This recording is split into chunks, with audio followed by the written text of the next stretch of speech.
that transition period where there's clear savings there as well, and now we're entering the kind of, if you like, the operational savings. So you've touched on it, but I wanted to sort of nail in on it.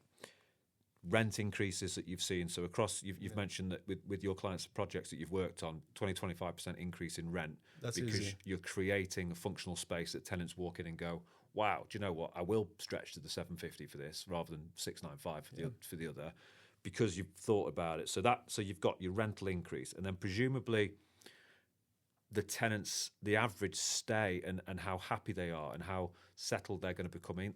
Then you've got less voids, less churn. So that all comes onto the bottom line.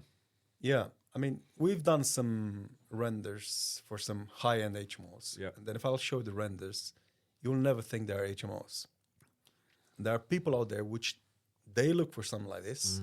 But a lot of time doesn't exist.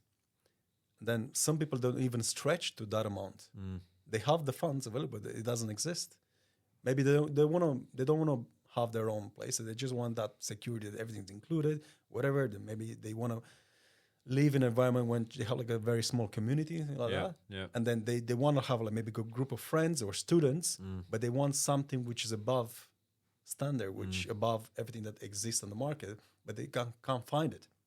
So it doesn't necessarily is a stretch for them. They have the funds, they work in good jobs, or they have the students, they have, I don't know, funds from their families and things like that, but they're just looking for something a lot better. Yeah. Why people they spend on a phone £1,500 when they can get one for 50? Obviously, this applies to the properties we live in.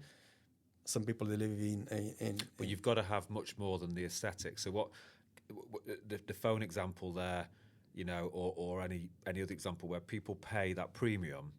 I go to a lot of HMOs where, the photographs, professional photographer comes in, they stage and the rooms look amazing, but actually from a tenant perspective, they'll go, wow, they'll fill the room, they'll come in 750, but the sockets aren't quite in the right place, and the room's too small because they've crammed an ensuite in, which is too big.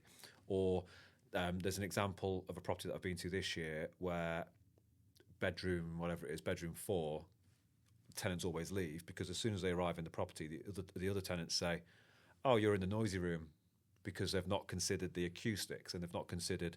So just because these HMO rooms look nice doesn't mean that the functionality and the avatar and the space and everything that all the other previous steps that you've done, you can just put a plaster on them and make them look good. But if your only USP is the fact that your HMO, it looks the nicest in the market, you're going to get found out at some point over the next couple of years. That's why we look at those things all the way to the end. Yeah. Because almost like you do your 3Ds for a room, for space, and then only after, when you're happy with it, then you apply colors, finishes, texture, and so on. Yeah. So it's ergonomics, it's how everything flows in the room. There's so many aspects to this, and then positioning and so on, and they'll be the things that make the tenants stay. Because you come in and how pretty it is, and how trendy it might look, that will fill a room. Yeah. But keeping a room full is a different thing. You have to think of like even small activities, like small function, for example. You'll be here sitting, reading a book, or I don't know, doing some work, for example.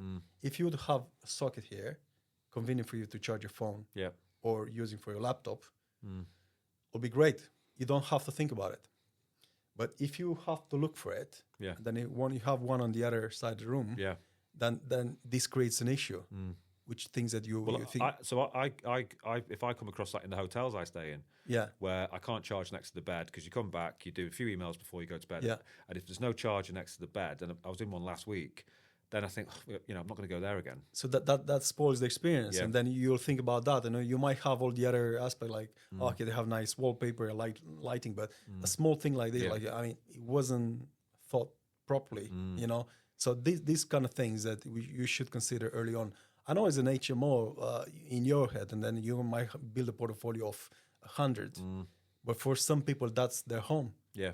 And then if you would pay that much attention in your home, you should do it for this as well, because some people they want to be proud of where they live. Yeah. They have friends coming over, and those friends are going to be might tell you, you know what, when you do your next one, please let me know because I want to be living in one of yours. Yeah. Well, I know that does happen because I know developers that have got this brand and they really think about the way the tenants are living, and I know that because of that brand they get a separate tenant demand. Yeah. So imagine having that pipeline and maybe 50 tenants interested in what your future investments. Yeah. And then you have that peace of mind that you don't have to deal with building that pipeline.